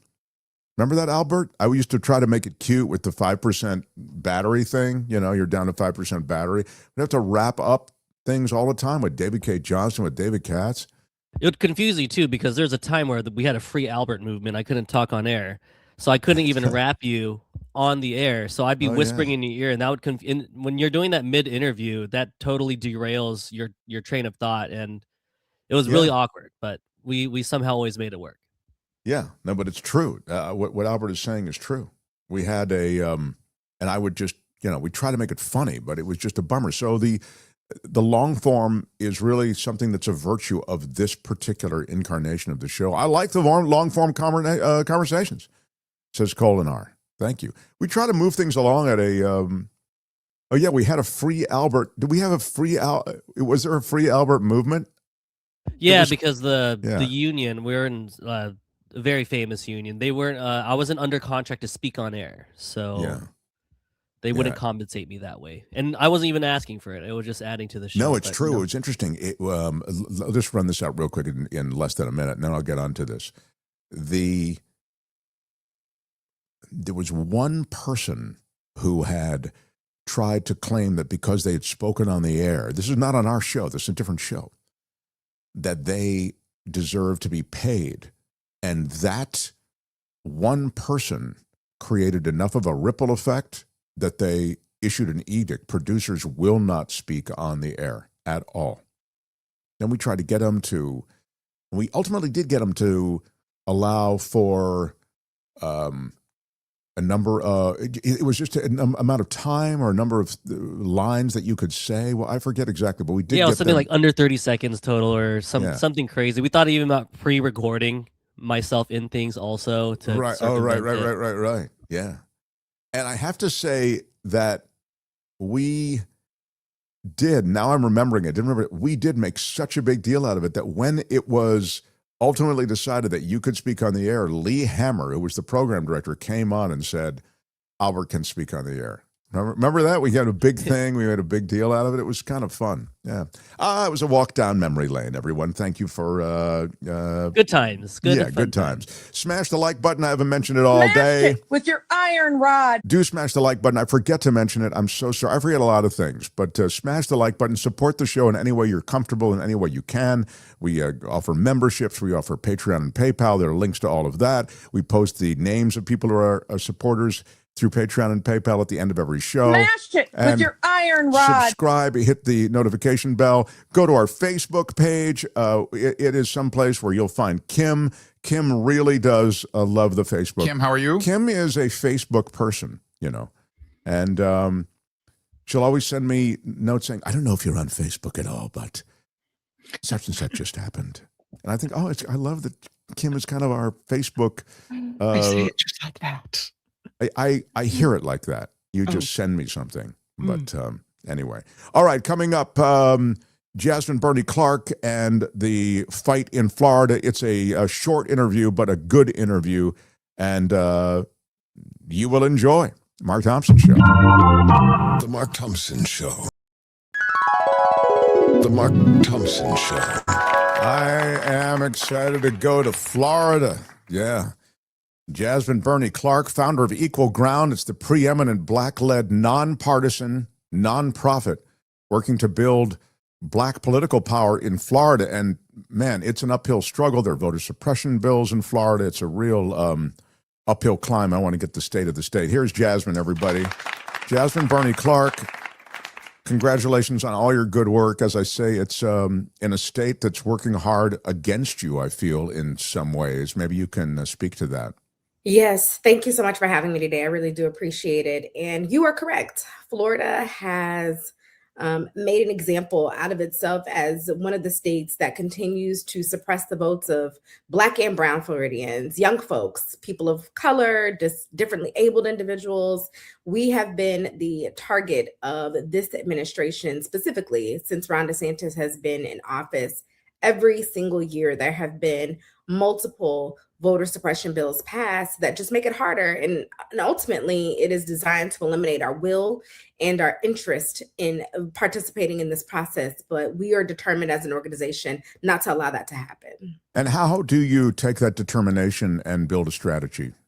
You know, I think our organization's motto is very clear. An empowered community is an engaged community. And so we are empowering folks with the voter education that we think is important and necessary for them to have and arm themselves with as they go out and participate in the electoral process, but as they also bring friends, family, and neighbors along with them. And so we decided to prioritize taking people to the Florida Capitol every single year so that they can sit into the faces of their legislators, meet their legislators for the first time when they can't meet them in district, and have honest conversations about the policies that they are voting for and against that disproportionately impact them.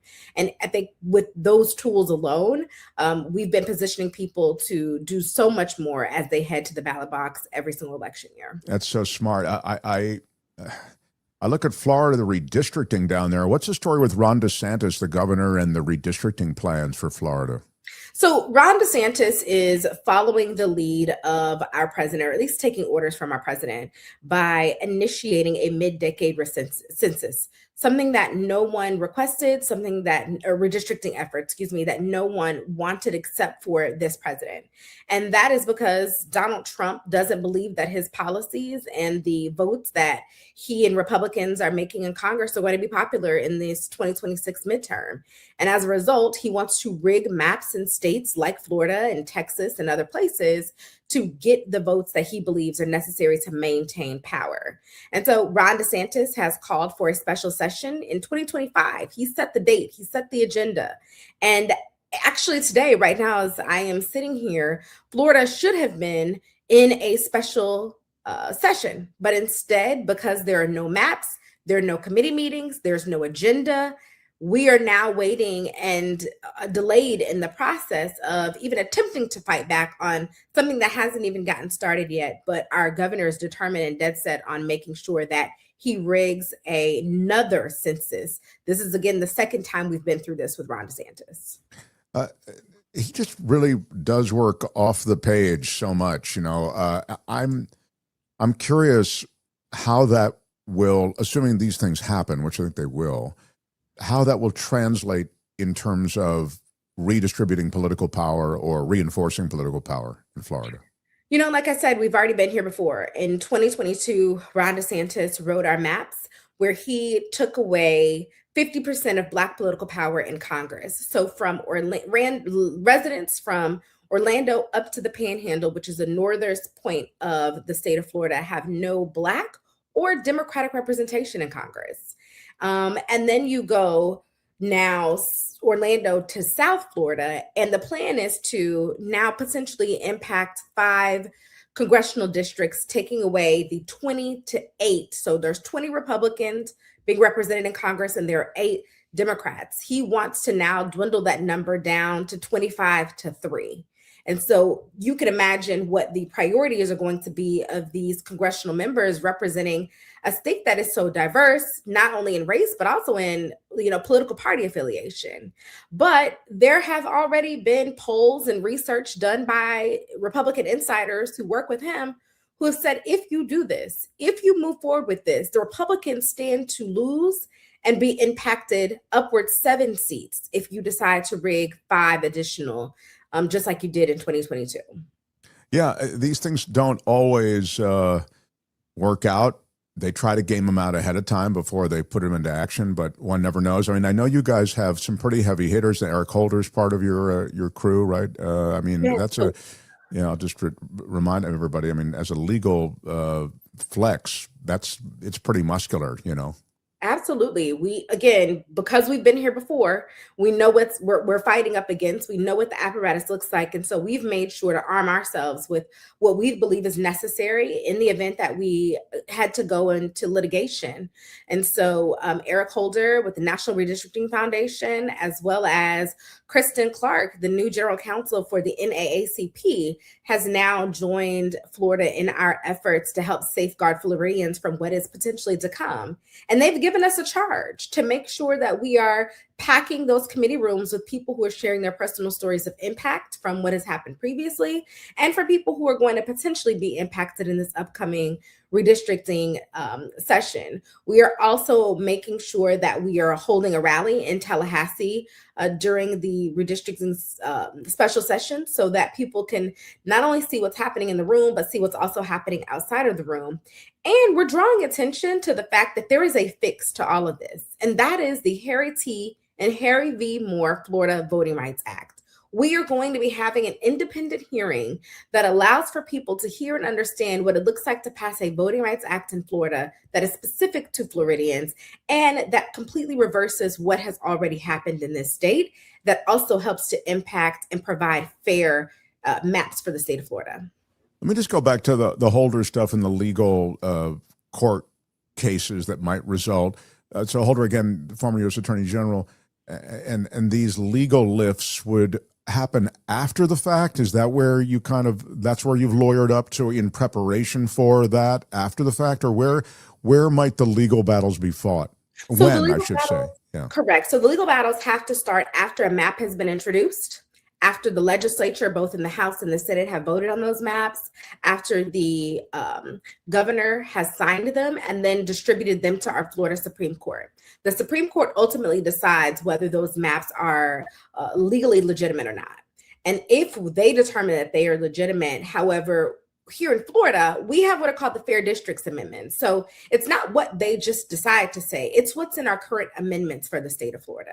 And if that map violates our Fifth and Sixth Amendments here in the state around redistricting, there is then cause for relief. There is then a need to integrate some litigation into this process. You cannot draw maps in the state of Florida based on favoring one political party over another. And that is what is happening here. There are maps being drawn to favor Republicans over Democrats. Simple. So we already know where we're headed. We just need the folks to put the pieces in place that require or allow us to move forward with what is the necessary litigation that I believe could potentially happen here in Florida. And you need a fair amount of judicial process. I mean, I hope that follows. Look, keep us posted. You're, a critical state, and they're working hard to prevent your voice from being heard. Jasmine Burney Clark, Equal Ground. I'm going to have a link to your website under this video too, for if people want to follow and get involved. So, really appreciate your work and love our visit. So please come again. Will do. Thank you. Okay, Jasmine Burney Clark, everybody. So long. She is doing great work, That is righteous work. Well, if the economy stays in the toilet, says Wes in Florida, there he is in Florida. Wes is a member of the show. If the economy stays in the toilet, Wes says, not sure if any redistricting is going to have a real effect on midterms. Yeah, it's true. I mean, you're kind of saying, if we get bad enough, then even those who would consider themselves diehard GOP may not show up. I think that's what will happen. I don't think you'll get a vote for blue. You won't get a vote for Democrats, but you'll get a non-vote, and that is as good as, right? That's what you really had, of course, in the Trump victory. You had this group of people who really don't vote in elections, animated by the Rogan manosphere, podcast ecosystem, showing up angry, believing the BS populist message of Trump, and they showed up and voted. And you had, for all of the talk, and we do it too here, you got to vote. And a lot of people who feel disaffected, feel like the system has let them down, didn't vote. And they were, again, outvoted, outmanned by, almost literally manned by those who did show up. Now, I will say this, just as a quick footnote to it, I don't feel as though the last election was complete legit across the board. Questions around the Muskian involvement, the results he was aware of before the election was really over, questions about Pennsylvania. And but if you put that all aside, just, basic voting patterns, turnout is huge. So you're right. Things get bad enough, and then all of a sudden, those who are not wanting to vote for a Democrat because they're GOP, my dad was GOP, my mom was GOP, my family's been all GOP, whatever. Crazy liberals, I won't vote for one, but I'm not going to vote for these crazy Republicans either. So I just don't vote. And you can get that in large enough numbers to affect the election. So there's a big story I wanted to get to today, and I know that everybody wants to go home, but Martin Thompson Show. Albert, I am compelled, because I have an allegiance to the information, as you're aware. What? I am compelled to get to this story. And, people say, Mark, you can't do it. You're going on so long. This is extra time. This is more than we really even expected the show would go. I want to go to the after party, that Kim show that she does. Did you really just do that? Well, I am. Who is having that conversation? Well, I'm sure there are some people who are having it. I so am mean. You're compelled, so Albert, mean. by those events that are happening in this country that have been neglected thus far in this show. I am compelled, sir, to give this some oxygen, and I'm going to do it right now. And I don't care what anybody says. There is a major story, and I hope you're paying attention to it, because this administration is now quite seriously looking at rescuing Spirit Airlines. And What? I know. Spirit Airlines twice declaring bankruptcy. Spirit Airlines may get a bailout and rescue from this administration. The U.S. could end up owning 90% of Spirit Airlines in a potential deal that's under discussion. Now, this has all kinds of issues associated with it. You now have private companies in a public ownership position that will set a precedent for more of this. I mean, when other companies are in trouble, are we now going to step up?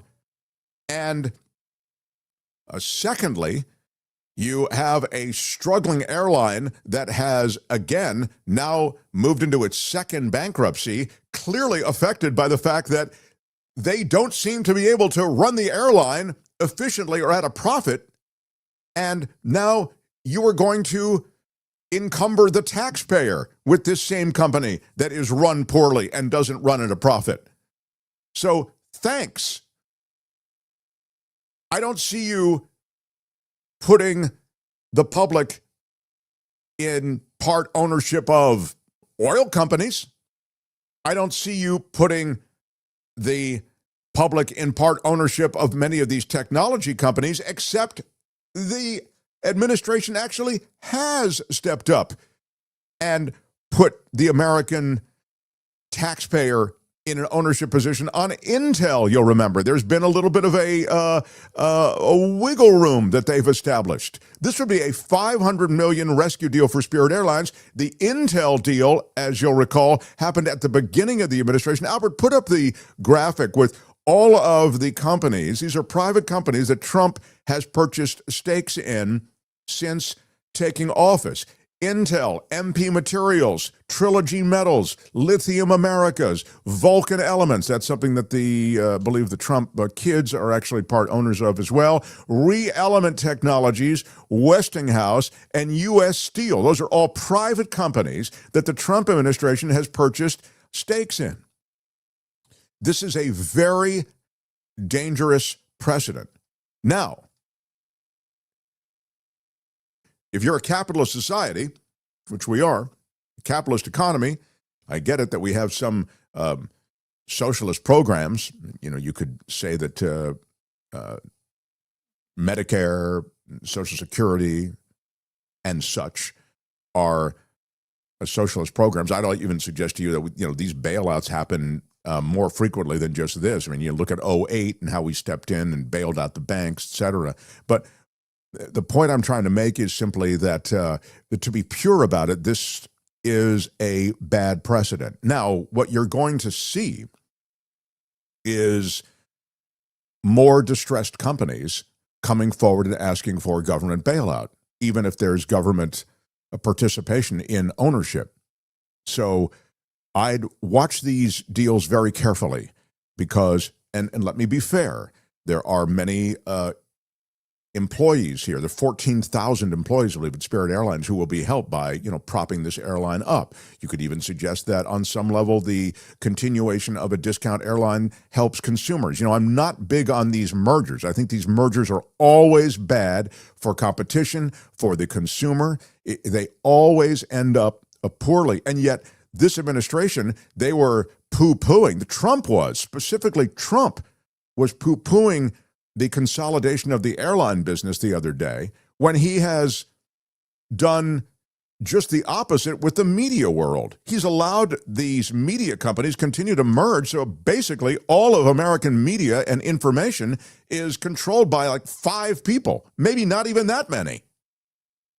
So Trump now taking control, at least this would be the plan, of Spirit Airlines, and it is a kind of socialism. Of course, communism would be the total takeover of all of these different companies. So you'd take over the oil companies and you'd nationalize the airlines and all that. That's what you'd really have under a communist system. But this is a piece of socialism, and I'd say that America actually does that from time to time. There are aspects for all the dumping on communism and socialism, etc.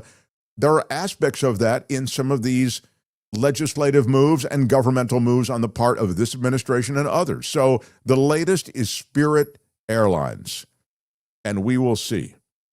Again, based on not, being hip deep in the books on Spirit Airlines, except for the fact that I know they're in their second bankruptcy, and it seems as though there's something wrong with the way they're running that company. I default to, well, let's see, Trump doesn't know anything. The people around him are paper thin. Many of them are incompetents and just there because they kiss his ass. So if they're involved in this probably isn't a good deal. I mean, seriously, I hate to say that, but that's kind of the arithmetic you can do on a lot of things. So on the Spirit Airlines, I mean, who's behind this? Scott Bessent, who, air expressed $40 billion to the Argentinians because his pals were invested in the Argentinian economy and it continued to sag. And then that completely undercut our soy farmers later after the tariffs kicked in on the part of Trump. I mean, this really is a bunch of incompetent, rich a-holes.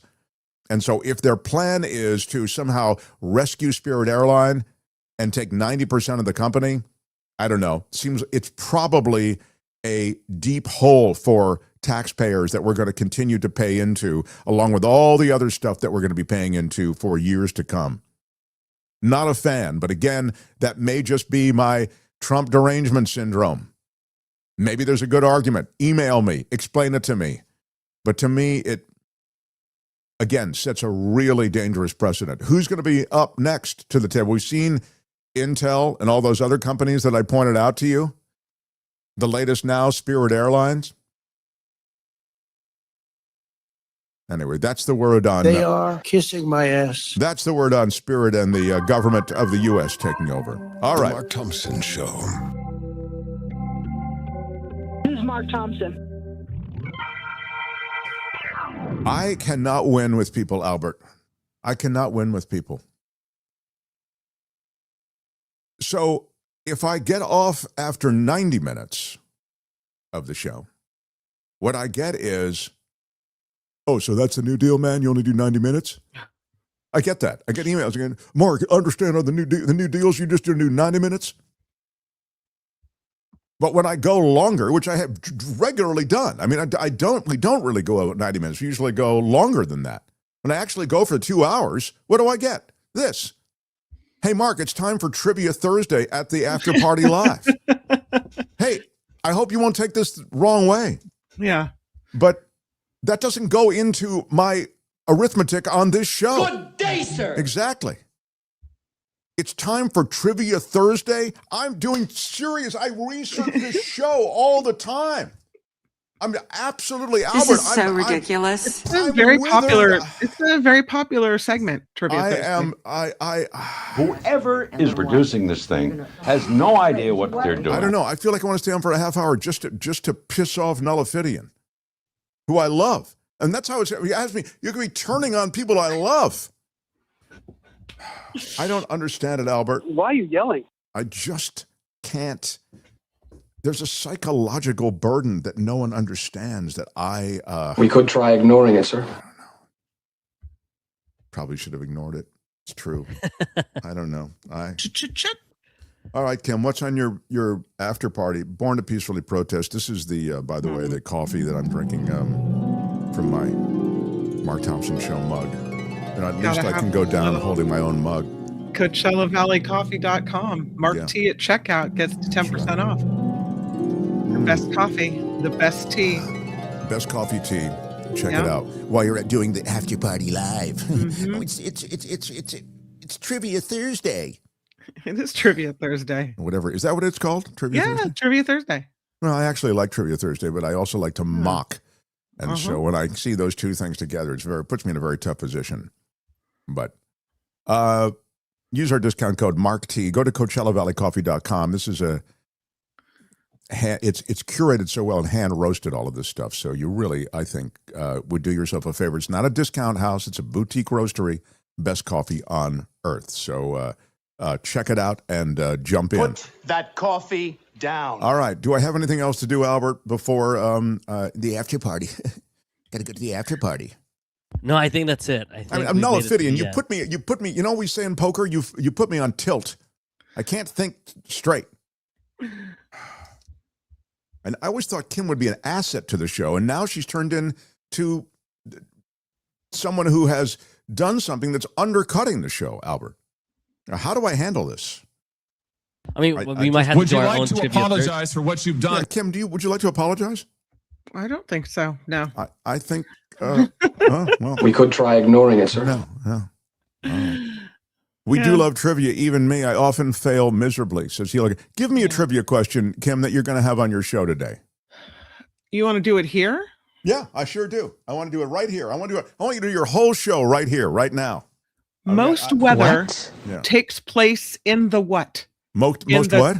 Most weather. This Yeah. is a question for the weather guy. Yeah. Most weather takes place in the what? The In the morning. troposphere, the No, stratosphere, what the is it? intrasphere, or the exosphere. I'll give him again. Yeah, please. Most weather takes place in the what?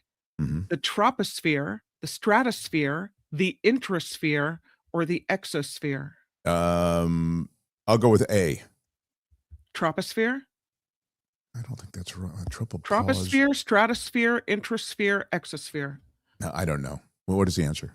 Troposphere, you would have been correct. I was should've right. stuck Why with did she your do original that? She did, answer. is that the way you work your You own didn't show? lock- you When didn't somebody lock it says in. something right and you go, you sure you want to do that? You sure you want to go? I don't know. I want to get out of here. I just wanted to make sure you knew what you were talking You know about. what I Weatherman. wanted? It It was wrong, it was Weatherman. stupid, and I'm trying to be a better person. You really, I think you ought to owe me a lot of apologies.